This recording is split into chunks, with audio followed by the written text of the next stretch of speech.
బ్రహ్మంగారి కాలజ్ఞానం గురించి మనందరికీ తెలుసు. ఆయన చెప్పిన ఎన్నో విషయాలు మనం మనుగడ సాగిస్తున్న భూమిపై సంభవించాయి, ఇక రానున్న కాలంలో సంభవించబోతున్నాయి. ఈ రోజు ఈ వీడియోలో బ్రహ్మంగారు చెప్పిన కాలజ్ఞానం 2024లో జరిగినవి మరియు 2025లో జరగబోయే వింతలు, విశేషాల గురించి తెలుసుకోబోతున్నాం.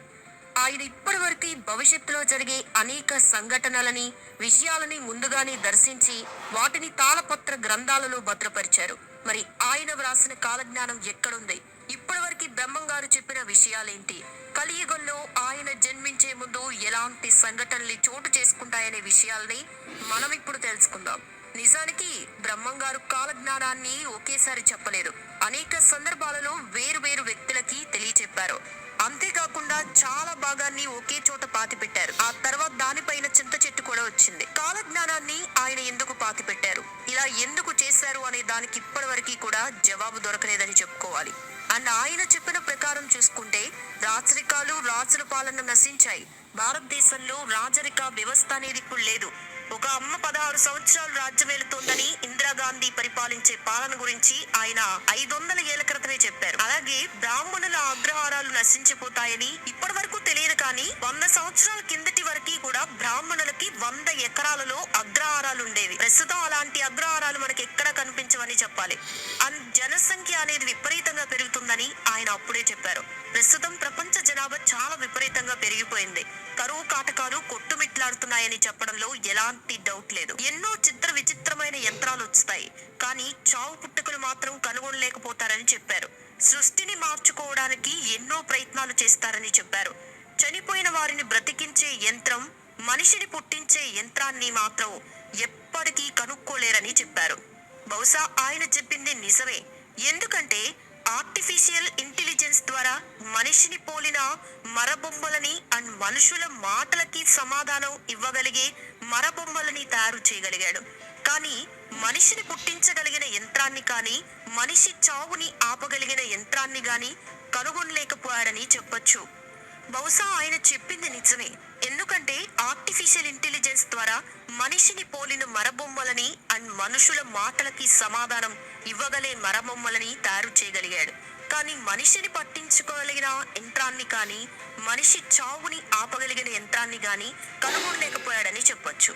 వావి వరుసలు లేకుండా మనుషులు మృగాల్లా ప్రవర్తిస్తారని, ప్రస్తుతం నిజంగానే ప్రపంచంలో చాలా వరకు వావి వరుసలు మరిచి అనవసరమైన సంబంధాలను పెంచుకుంటూ విధి వైపరీత్యాలకి కారకులవుతున్నారని చెప్పుకోవచ్చు. మరియు విదేశీయుడు భారతదేశాన్ని పరిపాలిస్తారని బ్రహ్మంగారు చెప్పినట్టే బ్రిటిష్ వారి చేతుల్లో భారతదేశ ప్రజలు చాలా సంవత్సరాలు బానిసత్వం చేశారు. ఇదిలా ఉంటే 2023లో జరిగినవి మరియు జరగబోయేవి, అలాగే 2025 సంవత్సరం యొక్క రాబోయే రోజుల్లో జరిగే వాటి గురించి బ్రహ్మంగారి కాలజ్ఞానంలో ఏముందనేది ఇప్పుడు తెలుసుకుందాం. ముందుగా బ్రహ్మంగారు చెప్పిన విషయాలలో 2023లో జరిగినవి తెలుసుకుందాం. మొదటిది, ఇరు ప్రాంతాల మధ్య యుద్ధం కొనసాగి దేశాల మధ్య చిచ్చు పెడుతోందని తెలిపారు. నిజానికి రష్యాలో ఉన్న ఉక్రెయిన్ మధ్య వివాదం నేడు దేశాల మధ్య ఒక పెద్ద చిచ్చుగా మారి ఇంకా కొనసాగుతోంది.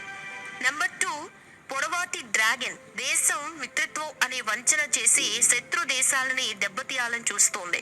నిజంగా చైనా దేశం మన భారతదేశంతో మిత్రత్వం అనే వంచనను ఉపయోగించి ఎన్నోసార్లు దెబ్బతీయాలని చూసింది. మూడవది, వేర్వేరు ప్రయాణ చక్రాలు ఢీకొని పెను భయంకర ప్రమాదం సృష్టిస్తుందని తెలిపారు.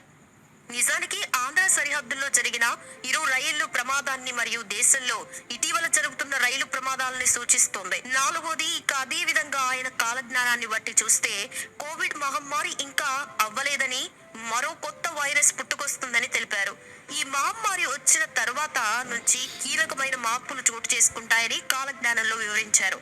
ప్రస్తుతం చూసుకున్నట్లయితే దేశంలో కోవిడ్ తగ్గింది, కానీ ఈ 2024లో దానికి బదులుగా ఎన్నో కొత్త వైరస్లు దాని నుండి రూపాంతరం చెందుతూ వస్తున్నాయి. బహుశా ఫ్యూచర్ లో కొత్తవి మరియు కోవిడ్ కంటే భయంకరమైనవి కూడా రావచ్చు. ఐదవది, భారీ వర్షాల కారణంగా భారతదేశంలో ప్రకృతి వైపరీత్యం భారీగా చోటు చేసుకుంటుందని తెలుపబడింది. నిజానికి 2023 సంవత్సరం ప్రారంభంలో ఉత్తర భారతదేశంలో ఉన్న హిమాచల్ ప్రదేశ్, పంజాబ్, చండీగఢ్, హర్యానా, రాజస్థాన్ అనేక ప్రదేశాలు తుఫాన్ మరియు వరదలతో మునిగాయి. అలాగే ఎంతో ప్రాణ నష్టం మరియు ఆస్తి నష్టం జరిగింది. ఆరవది, రావణ కాష్టంలో కల్లోలం రేగి ఆ రాజ్యం కుప్పకూలెను. నిజానికి చెప్పాలంటే శ్రీలంక యొక్క ఎకానమీ ఇన్ఫ్లేషన్ వల్ల ఆ దేశంలో తినడానికి తిండి మరియు ఇతర సదుపాయాలు లేక ఆల్మోస్ట్ ఆ దేశం దివాలా తీసే పరిస్థితులు కనిపించాయి. ఇక 7వది, అడవి మృగాలు దేవాలయ ప్రాంగణంలో ప్రవేశించి మానవుల్ని చంపుతాయి. రీసెంట్ గా చూసుకున్నట్లయితే ఈ సంఘటన చాలాసార్లు మన ఆంధ్రప్రదేశ్ లో తిరుమల కొండపై చోటు చేసుకుంది. 8వది, నాస్తికత్వం ప్రబలుతుంది. వావి వరుసలు మరిచి ప్రవర్తిస్తారు. రీసెంట్ గా జరిగిన యాక్టివిటీస్ లో సనాతన ధర్మాన్ని వ్యతిరేకిస్తూ అనేక కామెంట్స్ ని తమిళనాడులోని ఒక రాజకీయ నాయకుడు సభలో బహిరంగంగా మీడియా ముందు తెలిపాడు. 9వది, మధ్య తూర్పులో ఉన్న దేశాలు ఆకలి మరియు స్థల ఆక్రమణ కోసం యుద్ధాలు చేసి వేలాది మంది పసి ప్రాణాలు అన్యాయంగా మరణిస్తారని తెలిపారు. రీసెంట్ గా ఇరాన్ మరియు ఇజ్రాయిల్ పాలస్తీనా మధ్య యుద్ధం అక్కడ ఉన్న పెద్దల నుండి పిల్లల వరకు ఎంతో మందిని పొట్టనబెట్టుకుంది. ఇప్పుడు 2025 మరియు తదుపరి సంవత్సరాల్లో జరగబోయే బ్రహ్మంగారు చెప్పిన కాలజ్ఞానం గురించి తెలుసుకుందాం. మొదటిది, పంటలు సరిగా పండక పాడి పశువులు సరిగా పాలివ్వక భయంకరమైన కరువు సంప్రాప్తిస్తోంది. అంటే రానున్న కాలంలో ఇది చోటు చేసుకునే పరిస్థితి ఏర్పడుతుందని తెలుస్తోంది. 2వది, శాంతమూర్తులకి కూడా కోపం విపరీతంగా వస్తోంది. వివిధ వర్ణాల వారు తమ ధర్మం వదిలి ఇతర ధర్మాలని ఆచరించి నాశనం అవుతారు. 5,000 ఏళ్ల తర్వాత కాశీలో గంగా కనిపించకుండా మాయమైపోతుంది. ప్రస్తుతం ఉన్న పరిస్థితులు చూస్తుంటే కాశీలోని గంగా నది రోజు ఫ్యాక్టరీస్ నుండి వదిలే టాక్సిక్ వేస్ట్ వల్ల బాగా పొల్యూట్ అవుతుంది. బహుశా బ్రహ్మంగారు చెప్పినట్లు ఇంకా కొన్ని వందల సంవత్సరాల్లో జరగచ్చు. 4వది, ప్రపంచంలో పాపుల సంఖ్య పెరిగి పుణ్యాత్ముల సంఖ్య క్షీణిస్తుంది. రోజు రోజుకి మన భూమిపై పెరుగుతున్న సంఘటనలు చూస్తూ ఉంటే మనం ఇప్పటికే బ్రహ్మంగారు చెప్పినట్టుగా రాబోయే సంవత్సరాల్లో ఇది జరగచ్చు. 5వది, కోమిటి కులంలో 25 గోత్రాల వారు మాత్రం మిగిలి ఉంటారు. ఉత్తర దేశంలో ఉత్తమ భేరీ కోమిటి మహాత్ముడై నిలుస్తాడు. ఆ కోమిటిని ప్రపంచమంతా కీర్తిస్తారు. 6, పట్టపగలు ఆకాశంలో నుండి పిడుగులు వానపడి నిప్పుల వాన కురుస్తుంది. అందులో కొందరు మరణిస్తారు. 7, నేను రాబోయే ముందు ఒక విచిత్రం జరుగుతుంది. దానిని గుర్తించిన వారిని నేను రక్షిస్తాను. 4 నిలువుల ఎత్తువల ఆజానుబాహువులు మేమే వీరభోగ వసంతరాయలు అని చెప్తారు. నిజమైన భక్తులు ఈ మాటను నమ్మరు, మూర్ఖులు మాత్రం నమ్ముతారు. 8, భయంకరమైన తుఫానులు వరదల వల్ల పశ్చిమ బెంగాల్ బంగ్లాదేశ్ లో కోట్ల మంది దుర్మరణం. భూకంపం వల్ల కలకత్తా నగరం దెబ్బతింటుందని తెలిపారు. ఒకవేళ రానున్న రోజుల్లో జరగచ్చు అనుకుంటారు. ఇప్పుడు మనం బ్రహ్మంగారు తెలిపిన పర్టికులర్ డేట్స్ లో భవిష్యత్తులో జరగవచ్చునే ఖచ్చితమైన విషయాల గురించి అయితే తెలుసుకుందాం. 1, దాదాపు 400 సంవత్సరాల క్రితం పోతులూరి వీరబ్రహ్మేంద్ర స్వామి గారిచే బనగానపల్లిలో చింత చెట్టు కింద భద్రపరచబడ్డ కాలజ్ఞాన తాళపత్రాలు తేదీ 7/8/2036 నాడు శ్రీ శ్రీ శ్రీ వీరభోగ వసంతరాయలు వారిచే తీయబడి బహిరంగ పరచబడతాయి. ఆనాటి నుండి వ్యక్తిగత ప్రపంచ దేశాల భవిష్యత్తుకి సంబంధించి ఎలాంటి సవరణలు లేకుండా కాలజ్ఞానంలో రాయబడినట్లు యథాతథంగా జరుగుతాయి.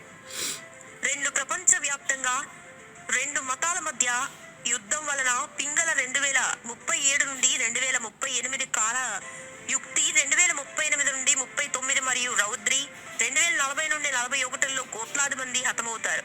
3, క్రీస్తు శకం 2040 40 రోజుల పాటు గంగా నదిలో నీరు ఉండదు.